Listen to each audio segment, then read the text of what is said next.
Hello friends, welcome to my YouTube channel. दोस्तों, आज की वीडियो में हम बात करेंगे इंडो फार्म इक्विपमेंट लिमिटेड की जो आईपीओ आई है, जो आज ही खुला है, उसके बारे में कि इस कंपनी के फाइनेंशियल्स कैसे हैं, कंपनी ये आईपीओ बेसिकली ला क्यों रही है, वो उन पैसों का करेगी क्या, और साथ ही साथ हम ये भी जानेंगे कि कंपनी का के फाइनेंशियल्स कैसे हैं, और साथ ही साथ कंपनी का जो ग्रे मार्केट प्रीमियम चल रहा है वो कैसा चल रहा है। ठीक है, तो चलिए वीडियो को शुरू करते हैं। देखिए, सबसे पहले अगर हम कंपनी की बात करें तो ये जो कंपनी थी ये 1994 में आई थी। ठीक है, और इसके बेसिकली दो ब्रांड हैं। पहला ब्रांड है इंडो फार्म और दूसरा है इंडो पावर। तो कंपनी बेसिकली क्या क्या मैन्युफैक्चर करती है, तो कंपनी दो चीज़ें मैन्युफैक्चर करती है। पहला करती है वो ट्रैक्टर और दूसरा करती है क्रेन्स। ठीक है, तो ट्रैक्टर की जो है वो 16 से 110 एचपी के पे करती है, और जो क्रेन्स है वो 9 से 30 टन के लिए वो क्रेन्स को बनाती है। तो ये जो मैन्युफैक्चरिंग फैसिलिटी अगर हम बात करें इनकी, तो वो है बद्दी में, जो कि हिमाचल प्रदेश में है। कंपनी की अगर हम बात करें फिलहाल, अगर इनकी जो कैपेसिटी है वो है 12,000 ट्रैक्टर को बनाने की और 1280 क्रेन्स को बनाने की सालाना।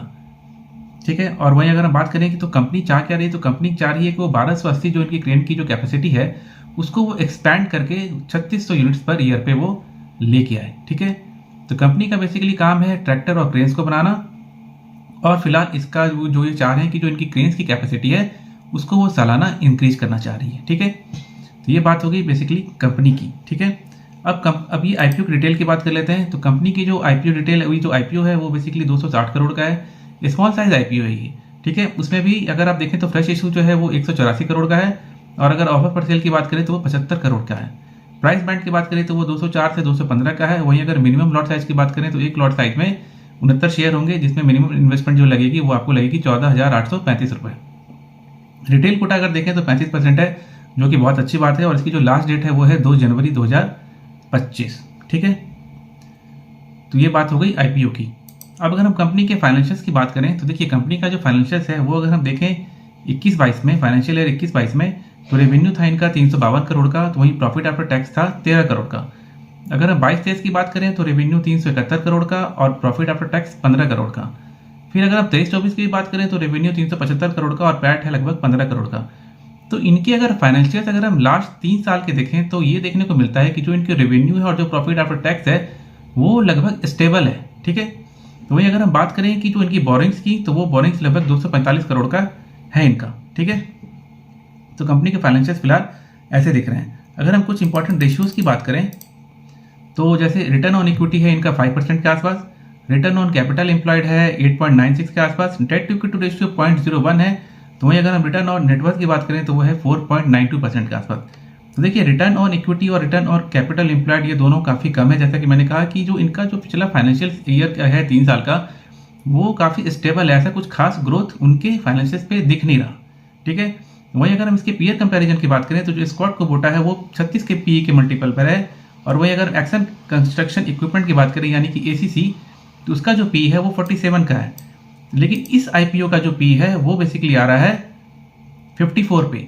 ठीक है, तो इस तरह से अगर हम देखें तो इसकी जो वैल्यू जो भी इसकी वैल्यूशन है वो काफ़ी हाई है एज कम्पेयर टू इसके जो पीयर्स हैं उनके लिए। ठीक है, उनके मुकाबले। तो इस तरह से ये जो आईपीओ है फिलहाल थोड़ा सा जो इसकी प्राइस बैंड है वो महंगा लग रहा है। ओके,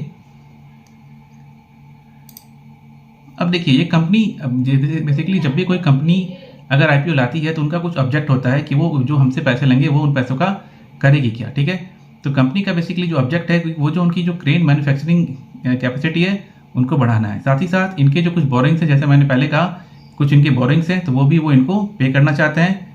अच्छा, दूसरी बात यह है कि इनका जो है एक खुद की ही इन्होंने एनबीएफसी बना रखी है। किस नाम से, तो बरोटा फाइनेंस के नाम से। बरोटा फाइनेंस बेसिकली करती क्या है कि जो एग्रीकल्चर इक्विपमेंट्स हैं उनको जो अगर किसी को खरीदना है तो वो उसको लोन प्रोवाइड करती है। तो इस तरह से अगर आप देखें तो इस आईपीजीए जो कंपनी है इंडो फार्म, इसकी रेवेन्यू जो जनरेशन है वो जो जनरेट करने का है वो 3 तरीके से आती है। पहला ट्रैक्टर को सेल्स करके, क्रेन्स को सेल्स करके, और फिर ये फाइनेंस भी करते हैं, तो उससे भी इनकी कुछ इनकम जनरेट होती है। ठीक है, अब देखिए, अगर इसके ग्रे मार्केट प्रीमियम की बात करें तो जो इसका ग्रे मार्केट प्रीमियम चल रहा है वो बेसिकली चल रहा है एबव 40%। ग्रे मार्केट प्रीमियम वो प्रीमियम होता है जिसमें कि एक इंडिकेशन लग जाता है हमें कि इस प्राइस पे ये लिस्टेड हो सकता है। कई बार ये जीएमपी से ऊपर भी खुल सकता है, कई बार ये जीएमपी से नीचे भी खुल सकता है। ठीक है, तो सिर्फ इस बेस पे हमें इस आईपीओ को अप्लाई नहीं करना चाहिए। अब हम बात कर लेते हैं इसके सब्सक्रिप्शन स्टेटस की। सब्सक्रिप्शन स्टेटस अगर हम देखें तो इसके पहले दिन बहुत अच्छी सब्सक्रिप्शन देखने को मिली है, QIB कैटेगरी में 8 टाइम्स का सब्सक्रिप्शन आ चुका है। तो वहीं अगर हम HNI कैटेगरी की बात करें तो 28 टाइम्स की सब्सक्रिप्शन आ गई है। वहीं अगर हम रिटेल कैटेगरी की बात करें तो 18 टाइम्स के आसपास की सब्सक्रिप्शन इसमें आ गई है। तो ओवरऑल सब्सक्रिप्शन बात करें तो अच्छी आ गई, GMP अच्छी आ गई, ठीक है। GMP फिलहाल के लिए अच्छी दिख रही है, बाकी पता नहीं किस हिसाब से ये लिस्टिंग होगी। तो देखिए कंपनी के जो फाइनेंशियल्स हैं वो काफ़ी स्टेबल हैं, ऐसा कोई सिग्निफिकेंट ग्रोथ नहीं है। वहीं अगर हम इसकी वैल्यूएशंस की बात करें तो काफ़ी महंगा है कंपेयर टू पीयर्स, ठीक है। और इसकी जो सब्सक्रिप्शन है वो भी ठीक ठाक ही आ गई और GMP भी फिलहाल ठीक ठाक ही दिख रहा है। अब मैं इस पर्टिकुलर IPO को सब्सक्राइब करूंगा या नहीं करूंगा वो डिपेंड करेगा कि किस तरह की इसकी फाइनल डे के दिन पे सब्सक्रिप्शन आती है। तो इसके लिए आप मेरा टेलीग्राम चैनल जरूर ज्वाइन कर लें, क्योंकि जैसा भी होगा मैं अपने टेलीग्राम चैनल पे अपडेट कर दूंगा। तो ये बात होगी पूरे इस IPO की। तो उम्मीद करता हूँ कि IPO ये शॉर्ट वीडियो आपको अच्छा लगा होगा। वीडियो अगर अच्छा लगा हो तो वीडियो को लाइक और शेयर जरूर कर दीजिएगा। मिलते हैं अगले वीडियो में। Thank you.